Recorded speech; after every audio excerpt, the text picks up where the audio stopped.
Shalom semua pemirsa program All by Grace yang berbahagia. Kita bersyukur dapat berjumpa kembali lagi dalam episode yang ke-156. Artinya sudah 156 minggu program All by Grace ada di tengah-tengah Anda. Dan mari kita berdoa sebelum kita mulai program hari ini. Kami bersyukur untuk kasih karunia anugerah pimpinan dan penyertaan-Mu dari awal hingga pada saat ini. Engkau telah memimpin, menyertai, dan Engkau memakai program All by Grace telah menjadi berkat bagi banyak orang. Kami bersyukur Tuhan untuk pimpinan-Mu selama ini, dan kami percaya hari ini dan ke depan kami yakin dan percaya Tuhan akan memakai kami lebih-lebih lagi melalui program All by Grace ini bagi kemuliaan nama-Mu, dan berkat anugerah kuasa dan kasih-Mu akan semakin dicurahkan bagi semua pemirsa yang dengan setia mengikuti program ini. Dan kami percaya Tuhan, Engkau yang akan menyertai kami hari ini dari awal, pertengahan hingga pada akhirnya. Nama-Mu saja kami tinggikan, kami beritakan, dan kemuliaan-Mu dinyatakan di tengah-tengah kami. Kami bersyukur Tuhan tenang teduhkan hati kami untuk membuka diri di hadapan-Mu dengan penuh kerinduan. Kami terima apa yang telah Engkau siapkan bagi kami, dan kami akan menyerap sebanyak mungkin dan boleh berguna untuk menumbuhkan hidup rohani kami naik ke level yang lebih tinggi, memuliakan nama-Mu. Dalam nama Tuhan Yesus, kami serahkan waktu berikut ini. Haleluya. Amin.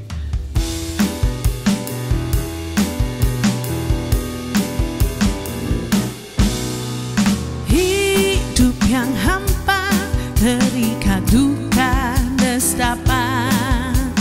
Semua ku coba, namun ku tiada berdaya. Datang padanya Yesus Kristus ku percaya. Dia beri keselamatan, ku bahagia. Kini hidupku pun berubah sejak percaya padanya. Yesus Kristus Tuhan dan Juru Selamat bagi manusia. Kuasanya ajaib dan perkasa, selalu hadir dengan nyata. Hidupku berubah penuh makna.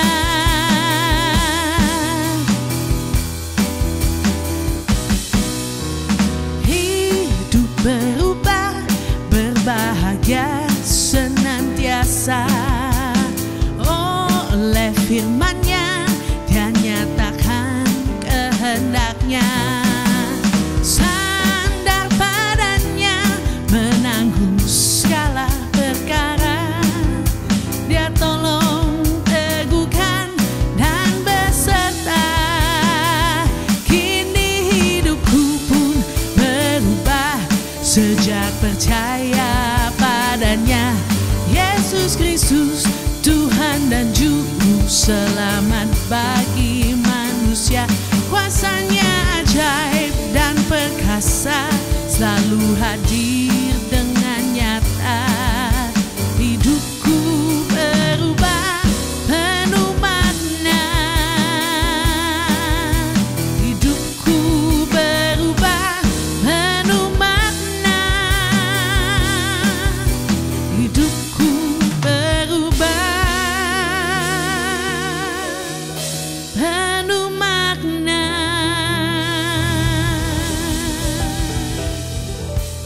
Ketika bepergian keluar kota dengan mengendarai mobil beberapa waktu yang lalu, tiba-tiba turun hujan yang cukup deras mengakibatkan jarak pandang menjadi semakin pendek dan kami tidak bisa melihat dengan jelas ke depan sehingga kesulitan untuk meneruskan perjalanan.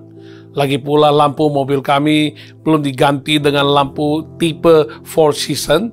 Demi keamanan, kami terpaksa harus menepi beberapa saat lamanya hingga hujan mereda dan bisa melihat lebih jelas ke depan.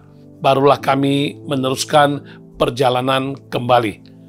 Pernah juga beberapa tahun yang lalu kami menerima undangan pernikahan kerabat dari seorang teman. Tempat acaranya cukup jauh dan kami kurang familiar dengan alamat tersebut. Pada masa itu belum ada peta digital atau GPS secanggih sekarang, sehingga kami hanya mengandalkan coretan peta dan arahan dari teman kami. Dengan yakin kami pergi saja menempuh perjalanan, namun setelah beberapa waktu perjalanan, kami dapati ternyata coretan di petanya itu berbeda dari apa yang nampak di lapangan, dan arahan yang diberikan pun tidak sesuai. Kami kebingungan dan akhirnya kami bertanya kepada warga setempat tentang lokasi yang dimaksud. Dengan bantuan arahan yang jelas, barulah kami bisa sampai ke tujuan dan mengikuti acara pernikahan tersebut.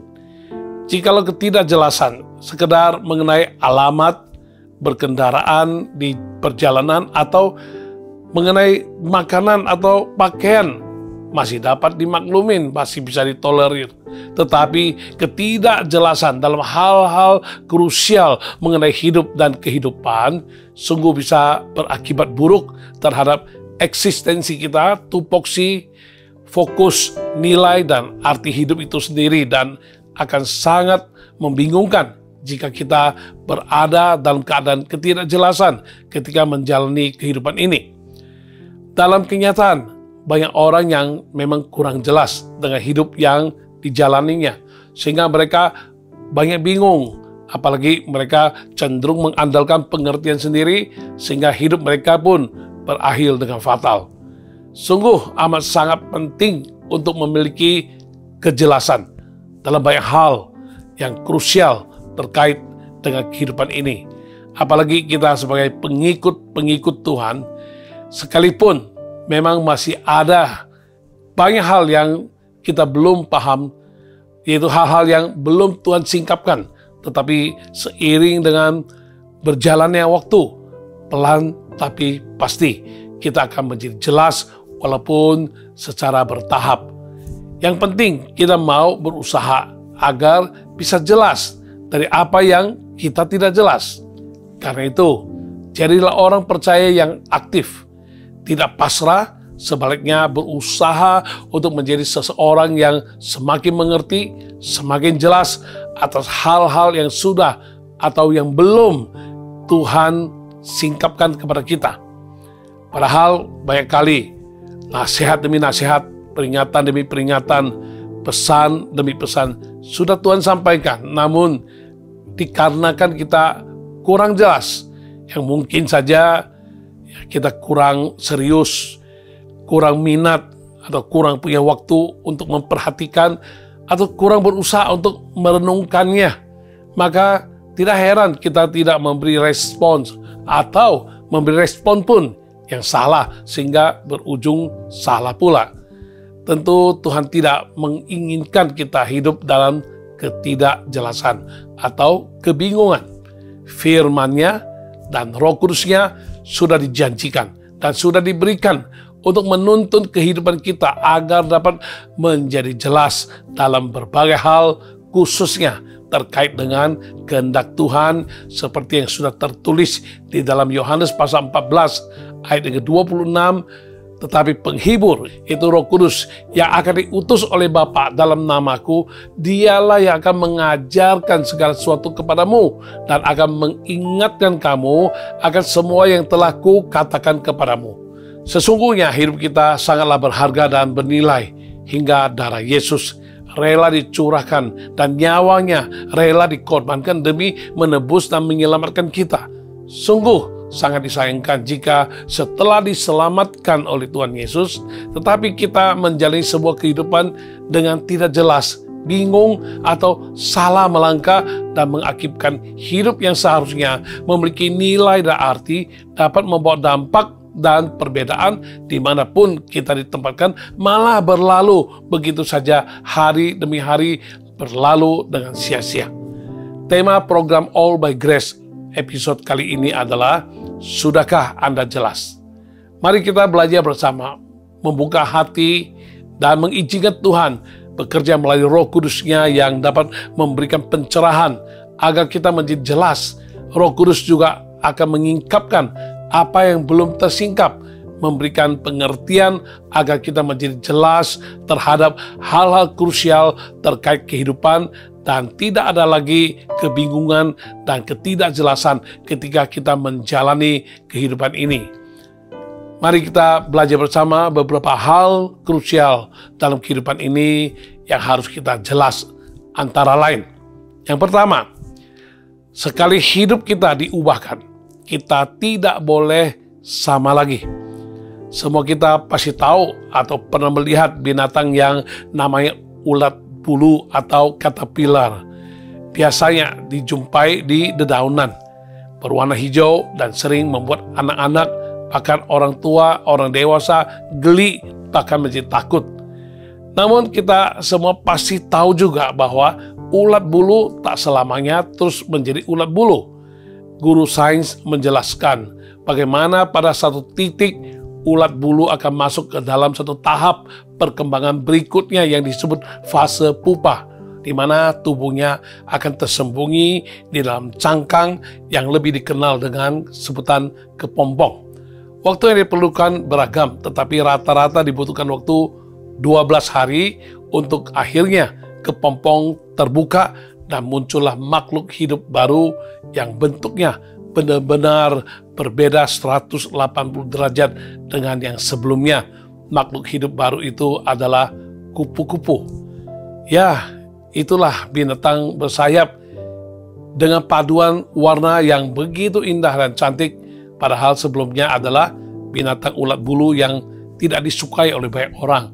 Sungguh suatu perubahan yang drastis, yang luar biasa, sampai-sampai sebagian orang tak percaya bahwa kupu-kupu, rupanya sebelumnya itu adalah ulat bulu.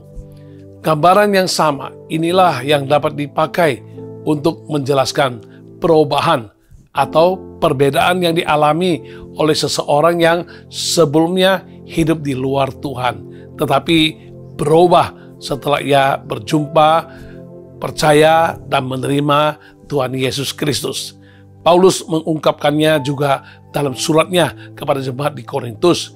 Dalam 2 Korintus pasal 5 ayat 17 berkata, jadi barang siapa ada di dalam Kristus, ia adalah ciptaan baru. Yang lama sudah berlalu, sesungguhnya yang baru sudah datang. Perubahan atau pertumbuhan adalah sesuatu yang dialami oleh semua orang tanpa terkecuali. Secara fisik, kita akan bertumbuh dari awalnya seorang bayi, menjadi balita, kanak-kanak, remaja, pemuda, dewasa muda, dewasa, sampai kepada lansia. Seiring dengan itu, rasio, emosi, cara berpikir pasti juga mengalami perubahan. Sebelumnya berpikiran pendek atau sempit, hanya mengetahui beberapa hal saja, lalu bisa memahami lebih banyak hal-hal yang kompleks. Namun tidaklah cukup jika kita hanya bertumbuh atau berubah secara fisik, jiwa, dan emosional saja, melainkan kita juga harus mengalami perubahan secara rohani, karena manusia terdiri dari tubuh, jiwa, dan roh. Manusia rohani dan hidup rohani yang ada di dalam jangan sampai mengalami stagnasi atau mandek, melainkan harus mengalami perubahan yang berkesinambungan seperti yang tertulis di dalam Kolose pasal ketiga ayat 8 hingga ayat 10. Di sana dikatakan, tetapi sekarang buanglah semuanya ini, yaitu marah, geram, kejahatan, fitnah, dan kata-kata kotor yang keluar dari mulutmu. Jangan lagi kamu saling mendustai, karena kamu telah menanggalkan manusia lama serta kelakuannya dan telah mengenakan manusia yang baru yang terus-menerus diperbaharui untuk memperoleh pengetahuan yang benar menurut gambar haliknya. Kata-kata terus-menerus dalam ayat di atas adalah kata kunci yang harus digarisbawahi dalam proses kehidupan kita setiap orang. Apalagi terkait kehidupan manusia rohani. Seyogyanya lah kita memegang prinsip ini, yaitu aku sebagaimana aku ada pada hari ini. Tidak boleh sama lagi dengan aku yang kemarin. Semua karena anugerah Tuhan yang telah mengubahkan aku. Jika aku yang kemarin adalah seorang yang pemarah, temperamental, pendendam, Tapi hari ini, aku sudah Tuhan ubahkan menjadi seorang yang peramah, penyayang, dan penuh kasih. Dalam hal ini, menunjukkan arah perubahan hidup kita adalah ke arah yang benar. Karena perubahan memang bisa kedua arah, yaitu ke arah yang semakin baik atau ke arah yang semakin buruk. Karena itu, harus dipastikan bahwa kita mempunyai target akan berubah seperti apa dan seperti siapa nanti. Dalam kitab Kejadian tercatat kita semua adalah satu-satunya makhluk hidup yang diciptakan menurut gambar dan rupa Allah. Namun, gambar dan rupa Allah itu menjadi rusak dan tidak sempurna lagi akibat dari dosa.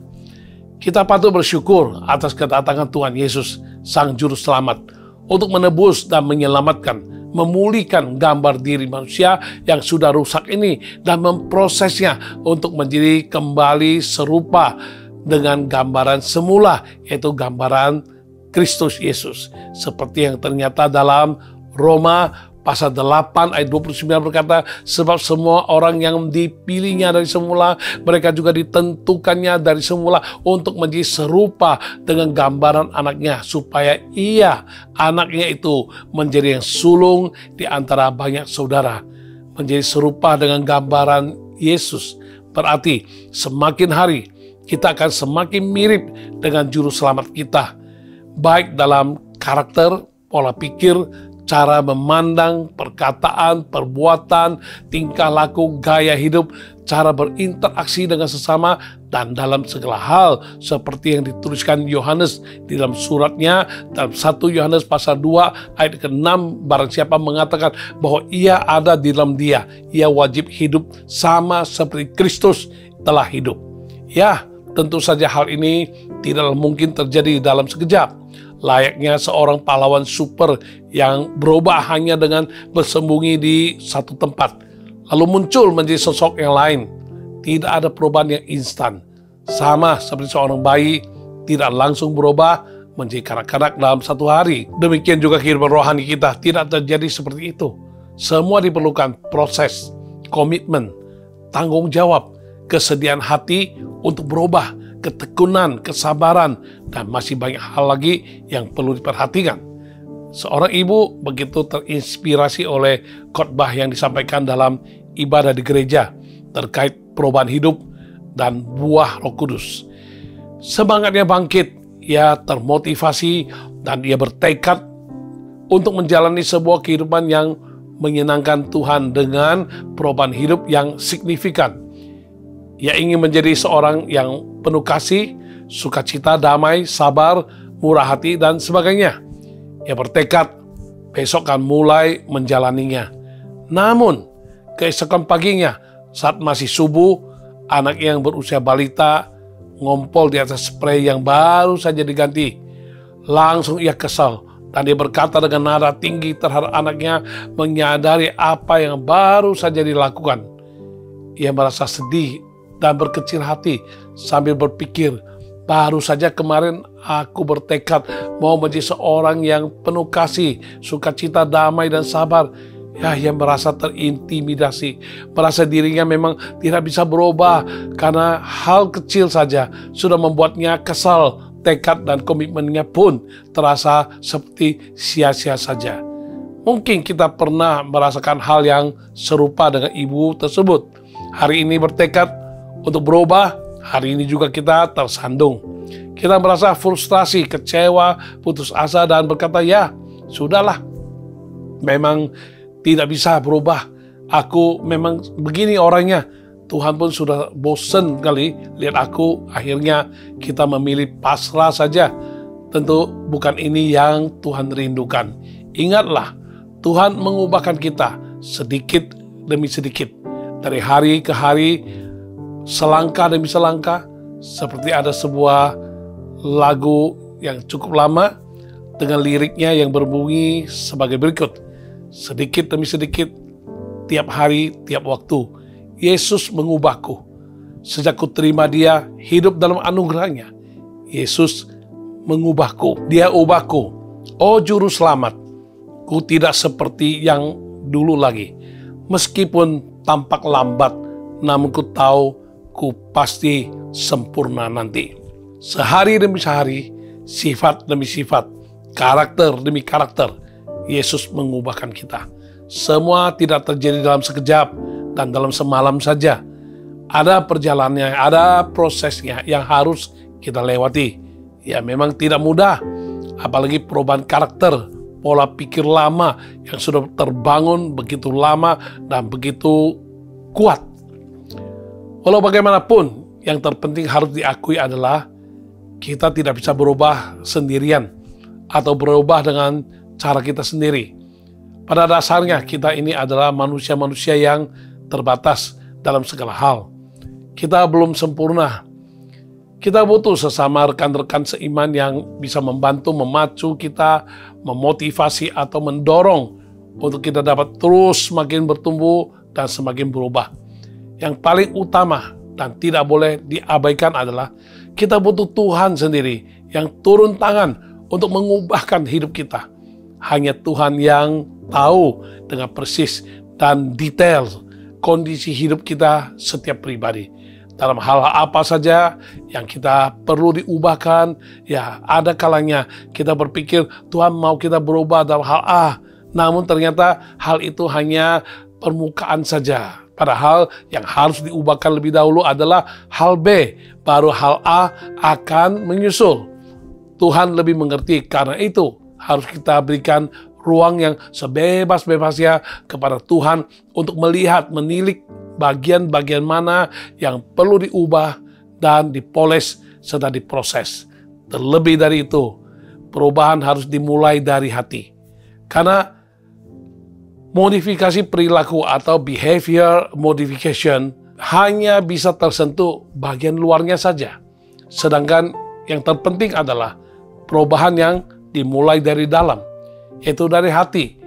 Dan itu hanya bisa dikerjakan oleh Tuhan, sebagaimana yang tertulis di dalam kitab Yehezkiel pasal yang ke-11 ayat 19-20 berkata, Aku akan memberikan mereka hati yang lain dan roh yang baru di dalam batin mereka. Juga aku akan menjauhkan dari tubuh mereka hati yang keras dan memberikan mereka hati yang taat, supaya mereka hidup menurut segala ketetapanku dan peraturan-peraturanku dengan setia. Maka mereka akan menjadi umatku dan aku akan menjadi Allah mereka. Hati yang baru dan taat ini harus dijaga dengan baik. Kita harus bekerja sama dengan Roh Kudus, bersedia taat, tekun, dan mau masuk ke dalam proses perubahan agar perlahan tapi pasti kita akan diubahkan menjadi seorang ciptaan baru. Yang perlu diperhatikan adalah jangan kurang jelas terkait prinsip perubahan sehingga kita memiliki konsep yang salah. Misalnya, kan memang berubah itu memerlukan proses. Tidak ada yang langsung sempurna kan? Jadi Tuhan dan orang-orang lain pun seharusnya memaklumiku. Lalu kita berlambat-lambat saja, sengaja bolak-balik dalam kehidupan yang lama agar prosesnya menjadi lebih lama dan lebih lambat. Padahal kita tahu waktu hidup kita terbatas. Ada tugas dan tanggung jawab yang harus digenapi dalam kurun waktu yang sudah ditentukan Tuhan. Betapa sangat disayangkan jika hidup kita bisa diubahkan Tuhan menjadi lebih bahagia, lebih berarti, lebih bernilai dan berdampak. Tetapi karena kita menghalangi proses dan progresnya dengan keengganan kita, akhirnya semua menjadi tertunda. Karena itu, milikilah prinsip yang jelas bahwa sekali aku berubah, aku tidak akan menjadi sama lagi. Memang itu semua perlu waktu, tetapi aku sudah bergerak semakin ke depan, semakin maju, semakin hari semakin menuju kepada keserupaan dengan Yesus. Ada seorang anak muda yang pernah saya ajak untuk bersaksi, di mana anak ini sebelumnya seorang hidup dalam dugem, hidup dalam gemerlapan, hidup dalam hal-hal duniawi, hidup dalam perbuatan-perbuatan yang tidak menyenangkan Tuhan. Dia dengan pergaulan bebas, seks bebas, dan lain sebagainya, termasuk narkoba. Suatu hari dia datang ke gereja dan dijamah Tuhan. dan dia bertobat, berhenti semua sifat jeleknya sampai oleh perubahan yang terjadi secara drastis dan luar biasa itu. Beberapa kawan-kawannya yang satu kelompok dengan dia sebelumnya menjadi sangat tertarik dan akhirnya datang ke gereja. Bahkan yang sampai hari ini pun mereka tetap setia di dalam gereja menjadi anak Tuhan ada. Nah, anak muda ini berubah dan dia selalu rindu untuk ibadah, rindu di jamaah Tuhan. Tiap ibadah itu rajin baca Alkitab, rajin mau bekerja, tidak seperti dulu maunya santai, hanya memboroskan uang saja. Nah, suatu hari dia permisi dengan kami, dia katakan, saya nggak kuat lagi karena saya ingin berubah, saya ingin menjadi seorang yang sangat signifikan perubahanku, tetapi ya lingkungan tidak mendukung. Namun saya terus rasanya capek sudah. Saya tidak mau tiap hari bergumul demikian dan saya dikondisikan supaya saya tidak boleh lagi aktif ke gereja. Dan dia katakan, saya mau pamitan, saya tidak mau lagi mengalami perubahan hidup. Saya mau balik aja ke hidup yang lama. Ya, kami hanya bisa mengatakan ini semua adalah pilihanmu. Tuhan Yesus telah merubahkan engkau. Tuhan Yesus sudah memberikan engkau jadwal hidup yang baru, gaya hidup yang baru. Ya, engkau tetap memilih mau balik. Ya, siapa yang bisa melarang engkau? Pilihan di tanganmu. Namun akhirnya dia tetap balik dan dia tidak mau lagi ke gereja. Begitu spontan berubah dan orang ini akhirnya hilang dari peredaran. Dan entah bagaimana berikutnya, sangat kasihan sekali. Padahal perubahan hidup yang luar biasa sudah ditunjukkan. Tetapi dia lupa, sekali berubah sudah tidak boleh sama lagi. Namun dalam kenyataan, dia sekali berubah, dia tidak tahan dengan situasi dan kondisi, dengan lingkungan, dan dia akhirnya kembali lagi jadi sama lagi dengan sebelumnya. Ya, kita harapkan jangan seorang pun dari kita akan seperti demikian, melainkan sebaliknya. Bertekadlah, jelaslah bahwa sekali kita diubahkan, sekali berubah, tidak boleh sama lagi.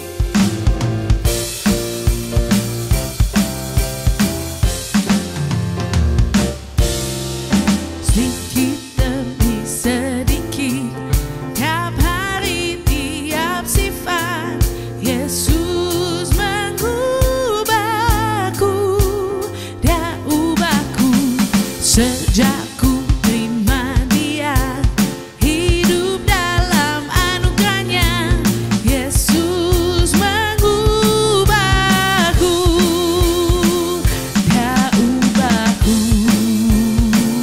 Oh Juru Selamat, ku tidak seperti yang dulu lagi, meskipun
Yang kedua, hal krusial dalam hidup ini yang perlu kita jelas adalah siap menjadi orang yang dapat dipercaya. Sekali dipercayakan hal apapun oleh Tuhan maupun oleh manusia yang memiliki otoritas di atas kita, haruslah kita menunjukkan diri kita sebagai orang yang dapat dipercaya. Sesungguhnya sebuah kepercayaan sangat mahal harganya, karena tidak dapat diberikan atau diperoleh dengan mudah, layaknya kacang goreng.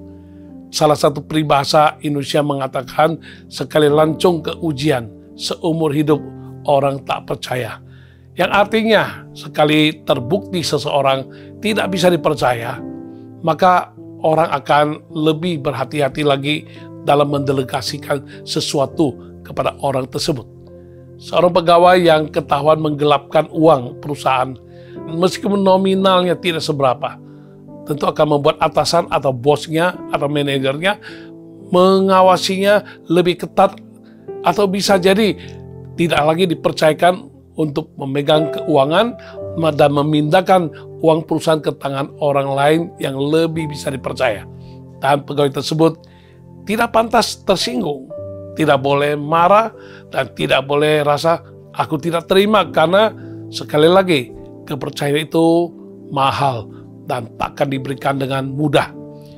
Kita mengakui manusia tidak seorang pun yang sempurna, tetapi sekali lagi prinsipnya harus jelas dari awal, bahwa kita tidak bisa dengan mudah menjadikan ketidaksempurnaan itu sebagai alasan untuk menganggap enteng kepercayaan yang diberikan, sehingga kita boleh bermain-main dengannya dan berpikir, toh ada yang lebih parah korupsinya daripadaku, atau toh ada yang jauh lebih jahat menipu dibandingkan dengan aku, dan sebagainya. Jangan membandingkan diri dengan orang lain menurut standar kita sendiri. Bagi anak-anak Tuhan dimanapun kita berada, prinsip yang berlaku tetaplah sama, yaitu kita diminta untuk bisa bertanggung jawab atas apa yang dipercayakan dalam hal apapun, terutama dalam hal-hal yang sering dianggap sepele oleh orang lain. Dalam kitab Lukas pasal 16 ayat 10 berkata, barang siapa setia dalam perkara-perkara kecil, ia setia juga dalam perkara-perkara besar. Dan barang siapa tidak benar dalam perkara-perkara kecil, ia tidak benar juga dalam perkara-perkara besar. Ada seorang jemaat gereja yang dipercayakan sebuah tugas sederhana oleh pendeta, yaitu untuk menyalakan dan mematikan pengharum ruangan di lokasi yang sudah ditentukan, yang biasanya dikerjakan sebelum dan sesudah ibadah. Tugas rutin demikian jarang ada mata yang menyaksikannya. Meski demikian, ia tetap setia dengan tugas sederhana tersebut, sehingga pendeta dapat yakin dengan pasti bahwa selama ibadah, ruangan terjamin harum dan wangi karena ada sang jemaat yang melakukan tugasnya dengan setia, tanpa lalai, kecuali ia berhalangan dan memberitahukannya lebih dahulu. Oleh karena prestasinya yang sedemikian, akhirnya ia pun diberikan tanggung jawab dalam hal-hal yang lebih besar lagi. Kita juga dapat belajar dari dua pribadi yang tercatat dalam Alkitab. Yang pertama adalah Yudas Iskariot, salah satu dari ke-12 murid yang terpilih. Yudas diberikan kepercayaan oleh Yesus untuk menjadi bendahara atau pemegang kas. Namun salah satu bagian dalam Alkitab menjelaskan bagaimana perilaku perbuatan dari Yudas. Dalam Yohanes pasal 12 ayat yang keempat hingga ke-6 berkata, tapi Yudas Iskariot, seorang dari murid-murid Yesus yang akan segera menyerahkan dia, berkata, mengapa minyak narwastu ini tidak dijual 300 dinar dan uangnya diberikan kepada orang-orang miskin? Hal itu dikatakannya bukan karena ia memperhatikan nasib orang-orang miskin, melainkan karena ia adalah seorang pencuri. Ia sering mengambil uang yang disimpan dalam kas yang dipegangnya. Yudas tidak bisa dipercaya dalam hal kecil seperti memegang uang. Seiring berjalannya waktu, merembet pula ke hal-hal yang lain dan yang lebih fatal lagi, karena ia tidak bersedia untuk sadar dan berubah. Ia pun gagal dalam hal terpenting, yaitu kesetiaannya terhadap gurunya, yaitu Yesus. Dan sebaliknya, ia mengkhianati dan menjual Yesus seharga 30 keping perak, harga seorang budak saat itu. Dan hidup Yudas berakhir dengan mengenaskan.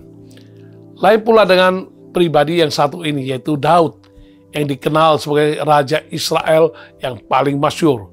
Memiliki background yang sangat sederhana. Kakak-kakaknya tampak begitu kuat dan perkasa, sedangkan Daud sebagai anak bungsu hanya menggembalakan 2-3 ekor saja domba titipan ayahnya. Daud juga tidak terlalu dianggap oleh ayahnya, tercermin dari saat Samuel datang ke rumahnya. Daud tidak diikut sertakan, tidak diperhitungkan, ibarat dianggap sebagai anak bawang. Namun kesetiaan Daud di padang rumput sangatlah teruji dan terbukti karena memiliki sikap hati yang gigih dalam mempertahankan nyawa domba-domba yang walaupun hanya 2-3 ekor itu. Daud rela melawan binatang buas dan Tuhan memperhatikan semuanya itu, sehingga akhirnya Daud dipilih Tuhan, diurapi untuk menjadi raja. Ya, memang masih ada proses demi proses yang harus dilewati Daud. Ia tidak langsung naik tahta pada saat itu, melainkan belasan tahun kemudian.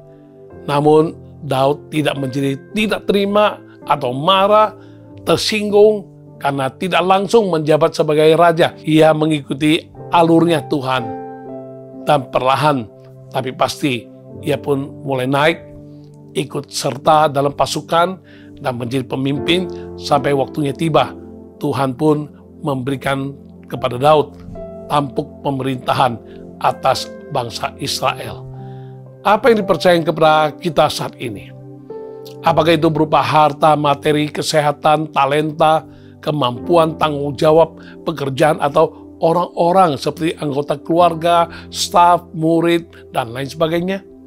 Sudahkah kita mengerti dengan jelas apa yang menjadi kehendak Tuhan atas semuanya itu?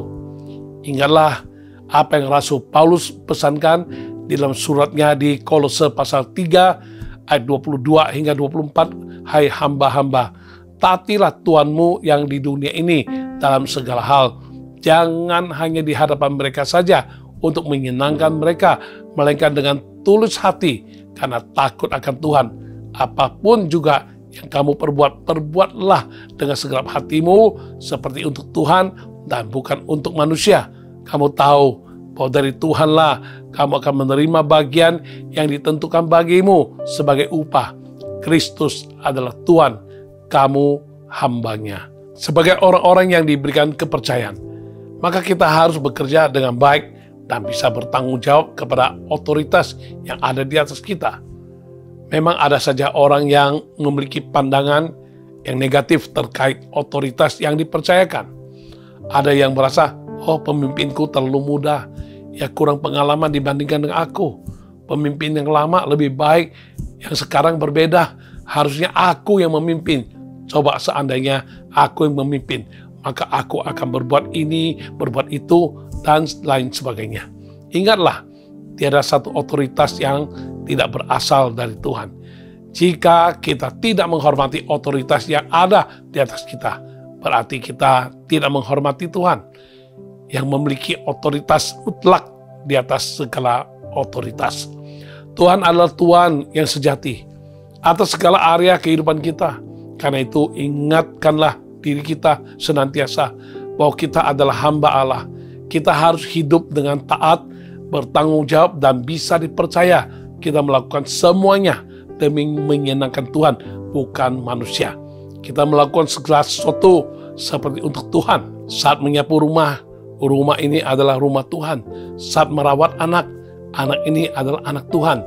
Saat membuat laporan keuangan, Tuhan adalah pemilik perusahaan. Segala yang kita perbuat adalah untuk Tuhan. Dengan menjaga sikap hati yang demikian, maka kita akan melihat bagaimana campur tangan Tuhan dalam kehidupan kita sehari-hari, penyertaannya yang nyata dalam setiap tugas yang kita lakukan pada waktu yang tepat. Tuhan pasti akan mengangkat kita karena telah terbukti dan teruji bahwa kita dapat dipercaya.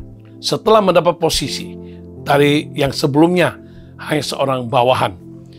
Kini menjadi atasan dan memiliki staf atau anak buah.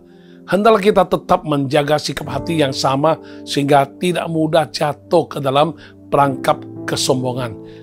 Tuhan kita tidaklah berubah, tetap Yesus Kristus. Entah kita sebagai pegawai maupun sebagai atasan. Sudah umum ditemukan tipe orang yang unik, yaitu mereka yang tidak mau repot, tidak mau pusing, yang cukup segini-segini saja. Kalau nanti makin dipercaya, makin ribet, makin banyak yang harus diurus, merasa terbebani dengan tanggung jawab yang besar. Ada juga orang yang bisa mempengaruhi rekan kerjanya dengan berkata, jika atasanmu bertanya apakah kamu bisa menangani tugas ini, bilang saja tidak bisa. Soalnya kalau kamu sekali bisa, wah, nanti kamu akan disuruh-suruh terus. Ya, memang seiring dengan promosi dan kenaikan tingkat atau jenjang atau jabatan, pasti tanggung jawab kita akan bertambah juga. Apa yang dituntut dari seorang pegawai dengan seorang manajer tentu ada bedanya. Tidak sedikit orang yang merasa lebih baik biasa-biasa saja daripada harus dipercayakan banyak hal. Jadinya pusing dan stres, padahal hidup kita ini diperkaya dengan begitu banyak potensi yang jika digali dan dimaksimalkan akan menjadi sangat luar biasa. Tentu saja bukan untuk keinginan dan ambisi pribadi yang cenderung egois, tetapi demi kemuliaan Allah yang menaruh potensi itu di dalam diri kita. Lagi pula di akhir hidup kita nanti, Tuhan akan meminta pertanggungjawaban dari apa yang sudah dipercayakan kepada kita. Dia akan hitung-hitungan dengan kita terkait titipan materi, talenta, berkat, kemampuan, dan banyak hal lain juga. Apakah yang akan kita dengar nanti? Apakah kita akan mendengar dia berkata, baik sekali hambaku yang baik dan setia, atau sebaliknya ia berkata, hamba yang jahat dan malas?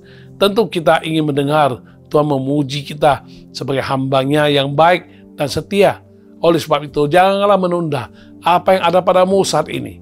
Apa yang dipercayakan kepadamu, setialah, tekunilah, dan maksimallah, kembangkanlah. Dengan demikian, kita akan terus dibawa Tuhan semakin lama semakin tinggi. Pengalaman kita bersama Tuhan pun akan semakin banyak dan semakin mendalam. Hidup sedemikian sungguh luar biasa, meskipun tidak mudah, tapi bukan tidak mungkin. Setiap saat dalam ketidakberdayaan kita, kuasa Tuhan senantiasa nyata dan menyertai kita. Dan di saat kita merasa tidak mampu lagi, tidak sanggup lagi, tidak bisa lakukan sesuatu, disitulah kita akan mengalami tangan Tuhan yang penuh kuasa dan setia itu. Dia memegang dan menuntun kita, menjadikan semua yang kita kerjakan itu berhasil.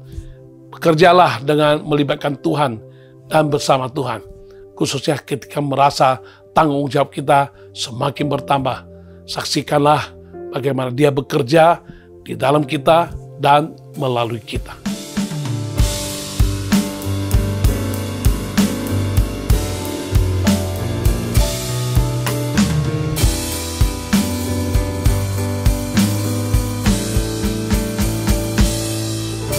Ku tak mau hidup percuma, tiada hasilnya.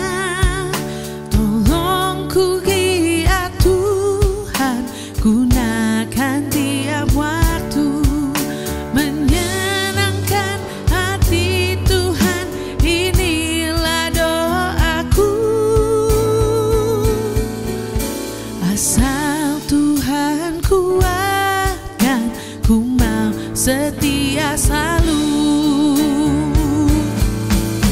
Ku tak mau hidup percuma, tiada hasilnya. Tolong ku giat Tuhan, gunakan tiap waktu menyenangkan hati Tuhan. Inilah doaku, asal Tuhan kuatkan, ku mau setia selalu. Ya, hal-hal krusial dalam kehidupan ini yang perlu kita jelas. Yang ketiga adalah hidup ini hanya sementara. Jangan hidup dengan sia-sia tanpa arti nilai yang sesungguhnya. Seseorang ditugaskan oleh perusahaan tempat dia bekerja untuk membantu perintisan cabang baru di sebuah kota. Dalam jangka waktu yang tentatif, walau menurut perkiraan bisa mencapai 6 bulan. Selama masa penugasan tersebut, ia tinggal di sebuah rumah yang disewa dan dipersiapkan oleh perusahaan. Ia bekerja dengan baik, meeting dengan orang-orang kantor, aktif beribadah di gereja setempat, berkenalan dengan teman-teman baru, mencicipi makanan setempat, mengunjungi lokasi-lokasi bersejarah, dan aktivitas-aktivitas lainnya. Meskipun demikian, ia selalu sadar bahwa dirinya hanya sementara di kota ini. Suatu saat nanti, jika tugasnya sudah selesai, ia harus dan akan kembali ke kota asal, tempat tinggalnya. Demikian pula halnya dengan manusia di dunia ini yang masa hidupnya menurut Alkitab, kata pemazmur, sekitar 70 sampai 80 tahun. Memang ada yang diberi kasih karunia hidup mencapai usia 3 digit. Tetapi tidak ada manusia yang dapat hidup selamanya di bumi ini. Meskipun pujangga dalam salah satu puisinya berkata, "Aku ingin hidup 1000 tahun lagi." Apakah benar ada yang bisa hidup begitu lama dengan kondisi yang bukannya semakin membaik, melainkan semakin menurun perlahan tapi pasti semakin merosot, khususnya secara fisik? Ada juga orang yang berkata, manusia ibarat seorang musafir di dunia ini yang sedang dalam perjalanan menuju tempat yang seharusnya ia berada. Namun mungkin akan lebih tepat jika kita disebut sebagai wakil, perwakilan, utusan dari kerajaan surga di bumi ini, dengan tugas dan tanggung jawab yang diamanatkan oleh Tuhan dan Raja kita, Yesus Kristus. Paulus menuliskannya dalam Filipi pasal 3 ayat 20, karena kewargaan kita adalah di dalam surga. Dan dari situ juga kita menantikan Tuhan Yesus Kristus sebagai juru selamat. Semua orang percaya yang sudah ditebus adalah wakil dari kerajaan surga di dunia ini. Untuk dapat menjadi cerminan seperti apa sih raja kita, seperti apa sih cara dan gaya hidup di kerajaan surga itu, kita juga harus tunaikan tugas dan panggilan kita dalam kurun waktu yang sudah ditentukan, di mana masing-masing orang memang berbeda masa tugasnya.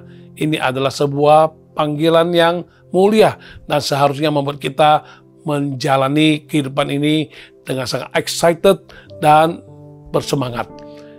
Kita tidak sendirian. Kita membawa nama Yesus Kristus dan juga Roh Kudus yang ada di dalam hati sebagai jaminan atas semua yang telah disediakan Tuhan bagi kita.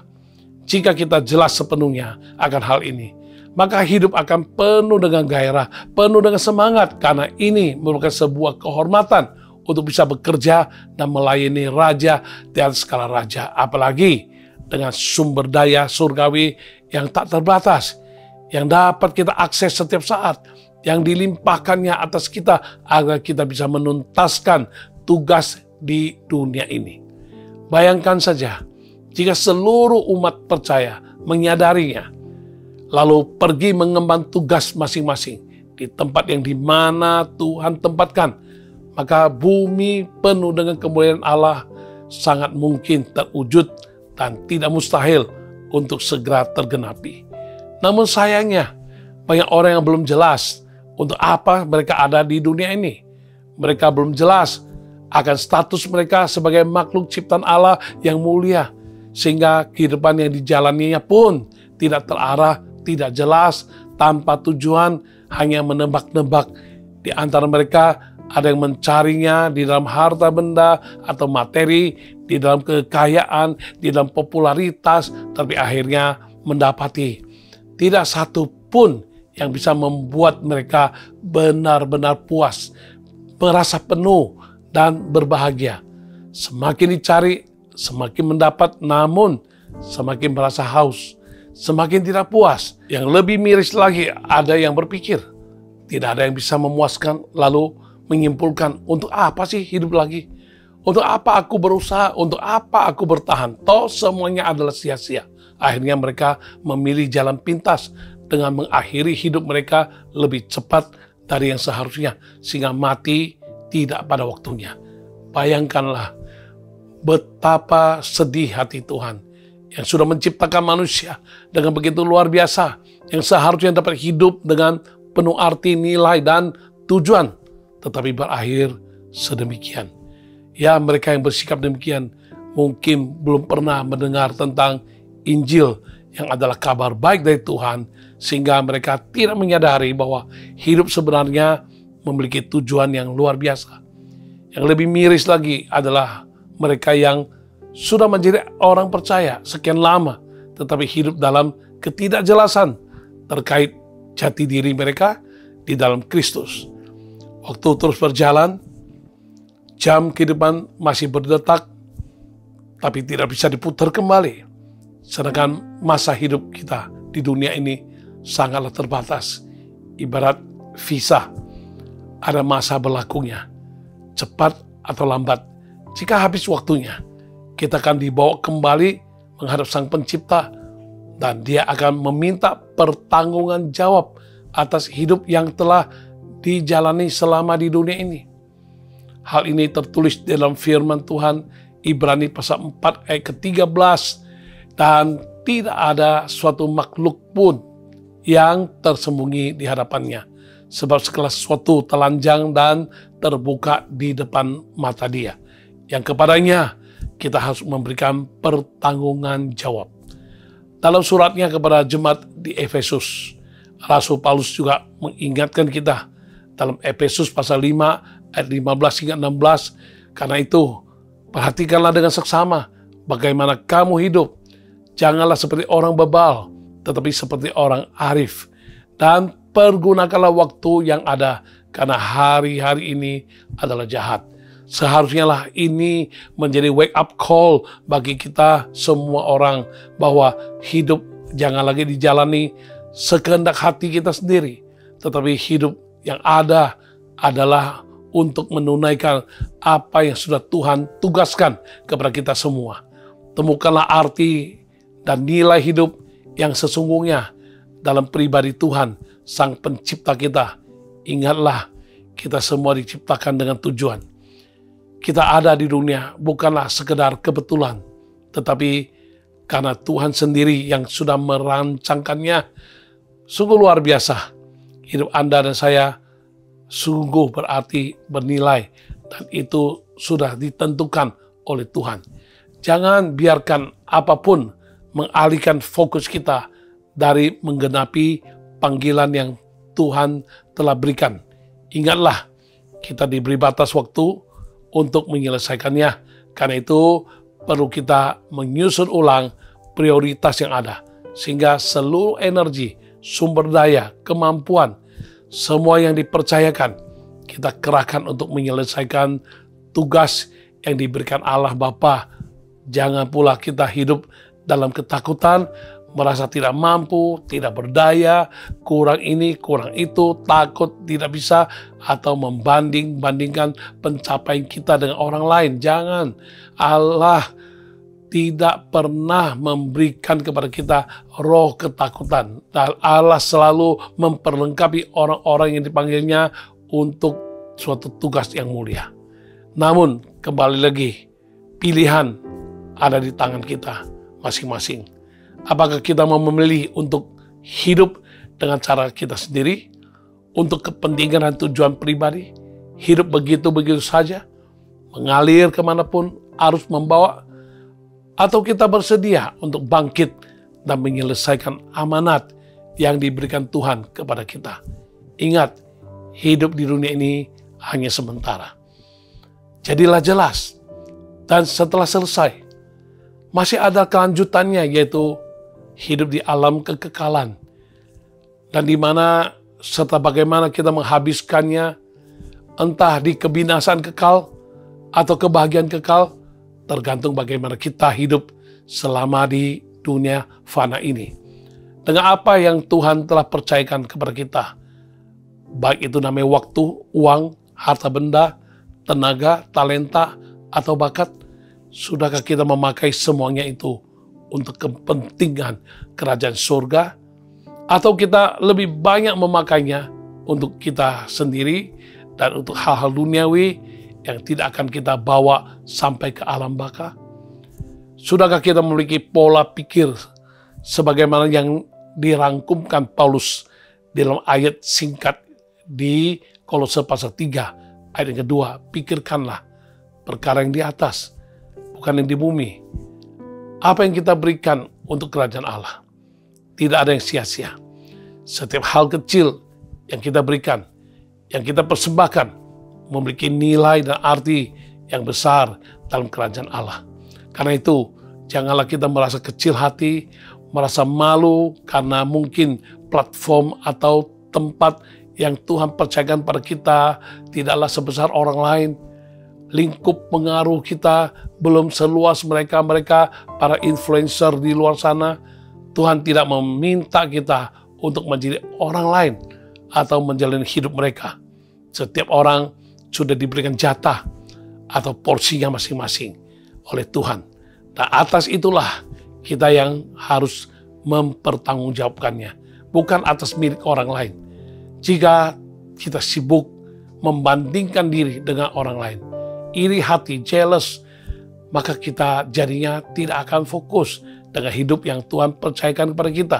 Jangan lagi sibuk melihat rumput tetangga, rumput sendiri sampai tak terurus. Ditambah lagi, waktu kan terus berjalan. Karena itu janganlah sampai waktu berlalu begitu saja untuk mengurus hal-hal yang tidak perlu diurus. Jika kita jelas bahwa setiap orang percaya dipanggil dan diperlengkapi, maka apapun yang ada di depan kita saat ini, kelolalah dengan baik agar tidak berlalu dengan sia-sia. Yang sedikit, yang kecil, jika dipersembahkan pada Allah untuk perluasan kerajaannya di bumi, maka itu akan memiliki nilai dan arti. Ingatlah, hidup bukanlah sekedar seberapa panjang atau seberapa pendek, seberapa bekennya kita atau seberapa kaya, tetapi apakah kita sudah menjadi saluran berkat dan menjadi dampak bagi lingkungan di mana Tuhan tempatkan kita. Apa yang kita lihat sekarang, semua ini pada akhirnya akan menjadi sirna, akan berlalu, tetapi yang bertahan sampai pada kesudahannya adalah apa yang kita perbuat bagi Tuhan. Itulah sebabnya, pastikan diri kita mengejar hal yang benar selama hidup di dunia ini, agar hidup kita tidak menjadi sia-sia karena mencari hal-hal yang sia-sia dan nantinya kita hanya bisa menyesal di akhir hidup. Belum ada kata terlambat untuk kita mulai melakukan perubahan, penyusunan ulang prioritas kita, menata kembali hidup kita. Luangkanlah waktu, berdoalah, mohonkanlah hikmat, petunjuk dari Tuhan. Mohonkanlah anugerah, kasih karunia-Nya agar kita dapat mengerti dengan jelas, sehingga kita mampu untuk memilih dan menjalani hidup yang sementara ini dengan sebaik-baiknya, sehingga kehidupan bisa dipertanggungjawabkan di hadapan Tuhan dan dapat menjadi berkat bagi sesama. Kiranya Tuhan memberkati kita, menyempurnakan apa yang sudah kita dengar dari pewahyuannya, bahwa hal-hal krusial dalam hidup dan kehidupan ini, jangan kita tidak jelas. Kita harus jelas bahwa kita sekali berubah, jangan berubah kembali ke yang lama. Kita sungguh-sungguh sekali berubah, tidak boleh sama lagi. Yang kedua ialah kita harus betul-betul mengerti bahwa hidup ini singkat dan hanya sementara, hanya satu kali dan akan berlalu. Lebih dari itu, di hidup yang singkat ini, yang sementara ini, tanggung jawab apapun bentuknya yang telah dipercayakan, berjuanglah, usahakanlah supaya engkau boleh menjadi seorang yang dapat dipercaya dan setia, taat sampai akhir. Kiranya Tuhan memberkati kita sekalian.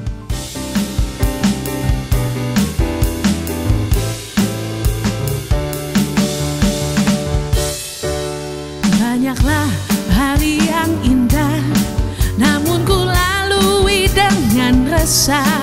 Banyaklah hari yang berarti sia-sia ku lalui.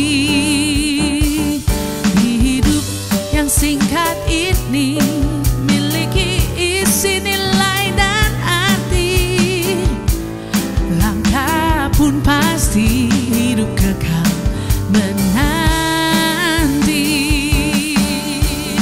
Hidup bukan hanya hari, hidup harus ada arti. Bebas dari belenggu dosa, inilah arti hidupku. Hidupku jadi berarti miliki Yesus di hati.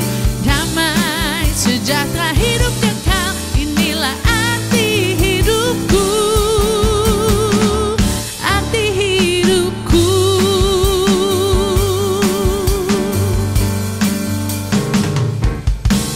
Banyaklah hari yang indah, namun ku lalui dengan resah. Banyaklah hari yang berarti sia-sia ku lalui. Hidup yang singkat ini miliki isi nilai dan arti. Sandar Yesus, langkah pun pasti hidup kekal menanti. Hidup bukan hanya hari, hidup harus ada arti. Bebas dari belenggu dosa, inilah arti hidupku. Hidupku jadi berarti miliki Yesus di hati. Damai sejahtera hidup kekal, inilah arti hidupku. Arti hidupku.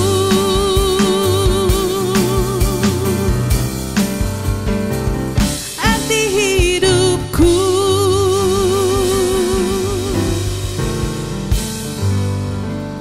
Mari kita berdoa bersama-sama. Kami bersyukur untuk pewahyuan-Mu. Tolong kami bukan mendengar lalu melupakannya, melainkan kami boleh merenung-renung. Sungguhkah kami sudah jelas tentang hal-hal krusial, hal-hal penting bagi hidup dan kehidupan kami? Sudah kami diselamatkan Tuhan. Kami sudah berubah karena Tuhan ubahkan kami. Hal yang penting kami ingat adalah sekali kami berubah, kami sungguh tidak sama lagi. Lebih dari itu Tuhan, dulu kami tidak bisa dipercaya karena banyak kelalaian, banyak kegagalan. Namun saat kami sudah diubahkan, kami tahu sekali kami diberikan tanggung jawab, dipercaya, dan kepercayaan itu mahal harganya. Kami mau menunjukkan diri kami sebagai orang yang dapat dipercaya. Dan lebih dari itu, hidup kami yang sementara ini, kami sadar dengan jelas, hidup ini sangat singkat dan sementara. Kami harus betul-betul melakukan tugas pokok dan fungsi kami sesuai dengan apa yang telah Engkau nyatakan di dalam hati dan pribadi kami melalui firman-Mu. Bahkan Engkau sendiri akan menuntun kami asal kami mau taat dan setia mendekat padamu. Maka perjalanan hidup kami di dunia fana yang sementara ini, kami akan akhiri nanti dengan penuh kemenangan tanpa penyesalan. Dan hidup di alam baka, dalam alam kekekalan, kami siap untuk menerima hidup kekal, upah yang kekal, bahkan pujian-Mu akan menyambut kami, hamba Tuhan yang baik dan setia. Masuk, nikmati kenikmatan yang telah disediakan bagi kami. Oh, tolong kami Tuhan, supaya kami boleh sungguh-sungguh menjadi jelas. Jangan hidup dalam ketidakjelasan. Di dalam nama Tuhan Yesus, kami bersyukur, kami berdoa. Haleluya. Amin. Haleluya. Ya, kita bersyukur hari ini tepat 3 tahun ya, atau 156 minggu dari program All by Grace dimulai sampai saat ini. Kita bersyukur pimpinan Tuhan. Banyak hal yang telah Tuhan lakukan, banyak bunga rampai yang bisa disampaikan, namun kita tidak sampaikan di sini. Kemuliaan hanya bagi nama Tuhan. Kami tahu dan percaya kalau kami ada, program ini ada semata-mata karena kasih karunia Tuhan. Banyak mujizat terjadi, banyak orang memberi laporan dan masukan, banyak orang tertolong, banyak orang mengalami kesembuhan dan sebagainya.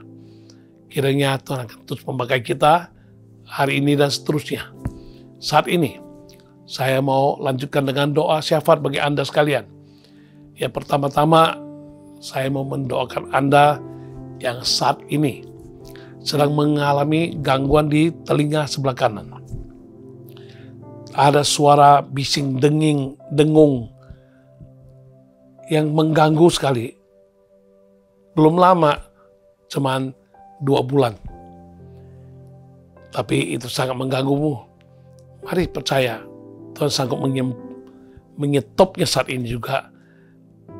Pegang janji Tuhan. Tanda-tanda ini menyertai orang percaya. Tumpang tangan orang sakit disembuhkan.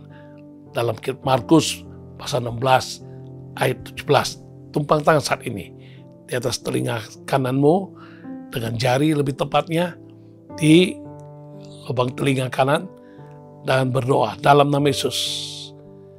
Suara denging, suara mendengung, suara bising yang mengganggu telinga ini, kami stop saat ini. Stop, berhenti. Dalam nama Yesus, Tuhan Yesus sembuhkan. Sembuh, Yesus sembuhkan. Sembuh, sembuh, dan sembuh. Haleluya. Kemuliaan bagi nama Tuhan Yesus. Haleluya. Amin. Ya, yang kedua, saya berdoa untuk Anda yang mengalami gangguan pada ginjalmu. Kau boleh taruh tangan di atas dadamu dan berdoa.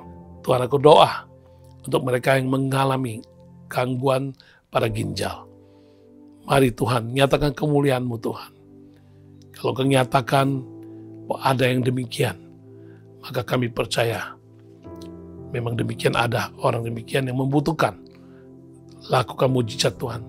Di dalam nama Yesus, kami proklamirkan, kami deklarasikan, ada kuasa Tuhan mengalir saat ini, menjamah ginjalnya.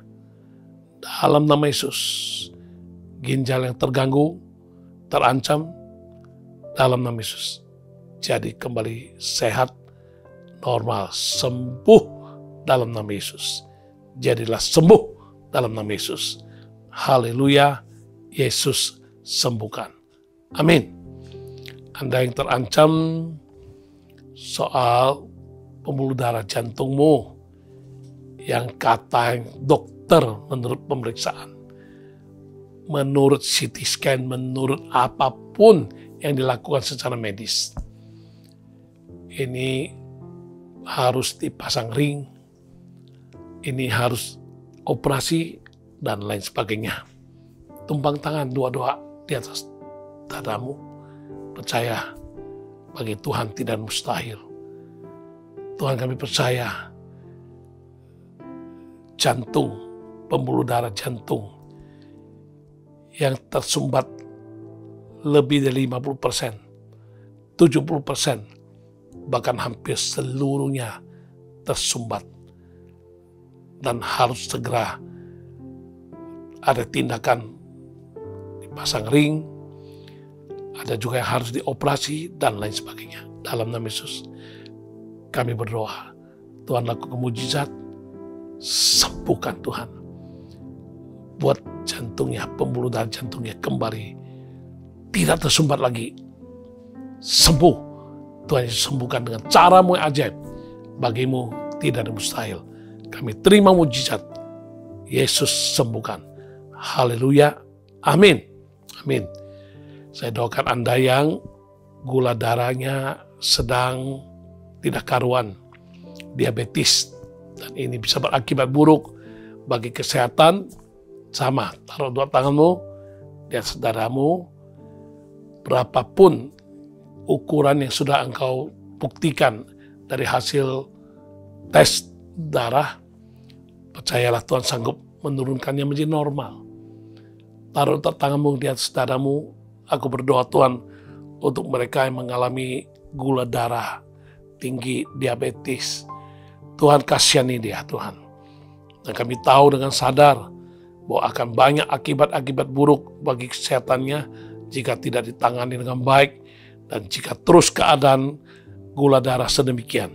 Mari Tuhan nyatakan kemuliaan-Mu, sembuhkan sehingga gula darahnya boleh menjadi normal dan dia boleh mengalami mujizat di dalam nama Tuhan Yesus.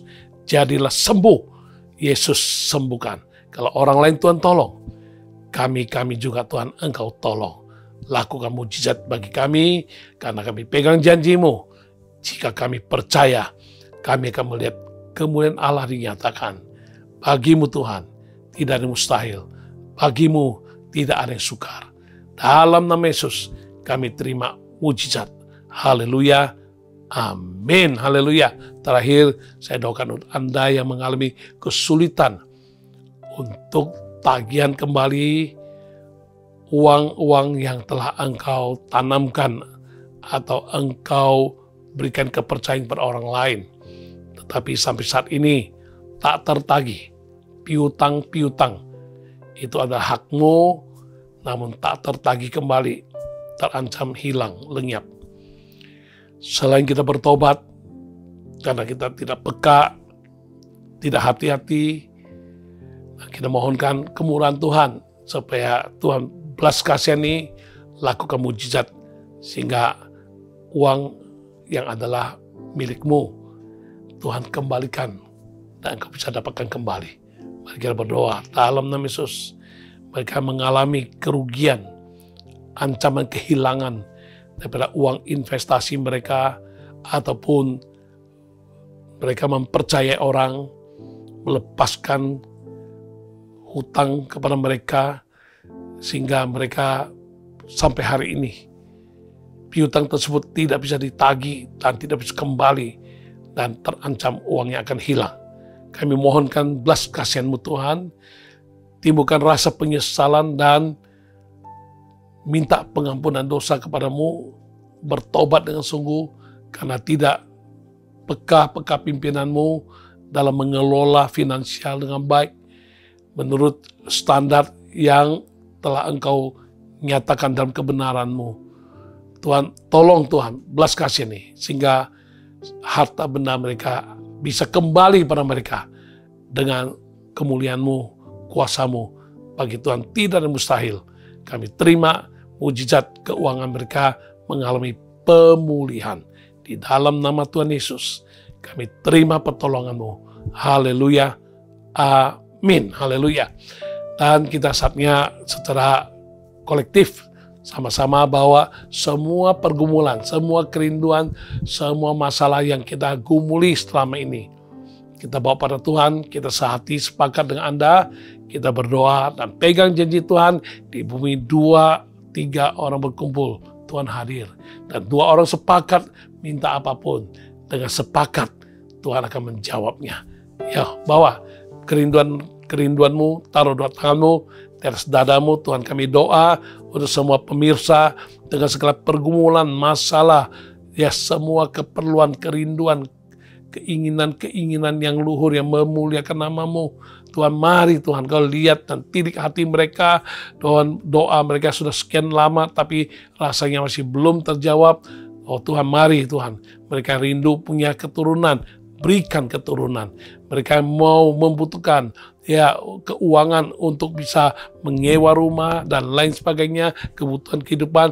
Tuhan, buka jalan bagi mereka yang merintis usaha baru. Tuhan, berkati bagi mereka yang menempuh perjalanan ke luar kota, bahkan ada yang ke luar negeri, bahkan yang akan mengupgrade untuk sekolah ke luar negeri. Tuhan, buka jalan dalam segalanya.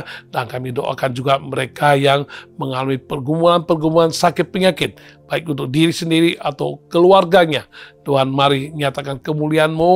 Bahkan Tuhan, kami doakan mereka yang rindu untuk keluarga besar semuanya. boleh diselamatkan dalam nama Yesus. Mari Tuhan nyatakan kemuliaan-Mu, dan kami pegang janji-Mu, satu orang percaya, sekeluarga diselamatkan. Terima kasih Tuhan, terpuji nama-Mu. Kami percaya Tuhan, doa kami sudah Engkau dengar, dan Engkau genapi satu persatu bagi kemuliaan nama-Mu Tuhan. Kami terima jawaban doa, bagi-Mu tidak ada yang mustahil, dan Engkau sanggup melakukan jauh lebih baik daripada apa yang kami minta dan kami doakan. Kami terima mujizat, kami terima jawaban doa dalam nama Tuhan Yesus. Haleluya, amin, haleluya. Nah, akhirnya kami mau sudahi program All by Grace kali ini, dan kami butuh dan kami rindukan berkat-Mu tercurah. Mari umat Tuhan, tadahkan tanganmu, bukakan hatimu. Terimalah berkat damai sejahtera dari Tuhan Yesus yang bisa engkau rasakan dan alami. Kasih setia Allah Bapa dengan kemurahannya yang akan terus melingkupi seluruh kehidupanmu.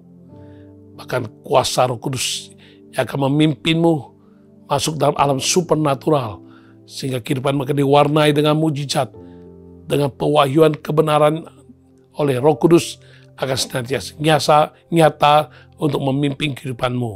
Di dalam nama Allah Bapa, Putra, Roh Kudus, dalam nama Tuhan Yesus, semua yang percaya dan terima berkat Tuhan, kita sama-sama katakan amin, haleluya.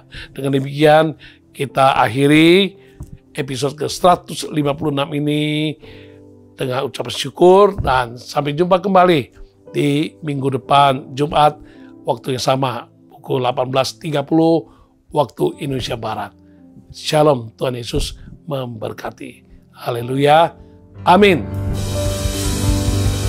Jalan hidup orang benar diterangi oleh cahaya firman Tuhan.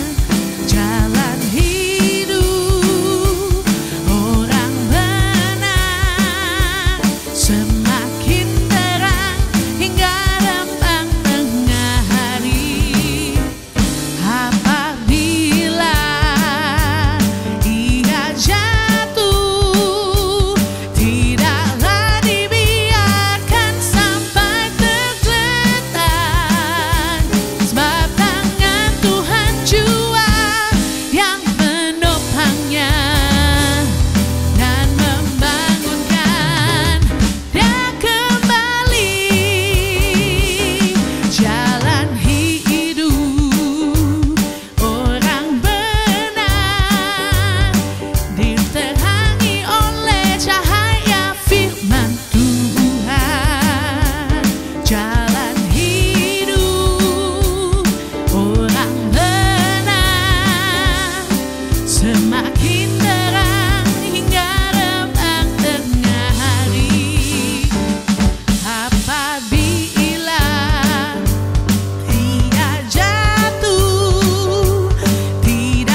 Tuhan Yesus memberkati semuanya. Sampai ketemu minggu depan. All by Grace.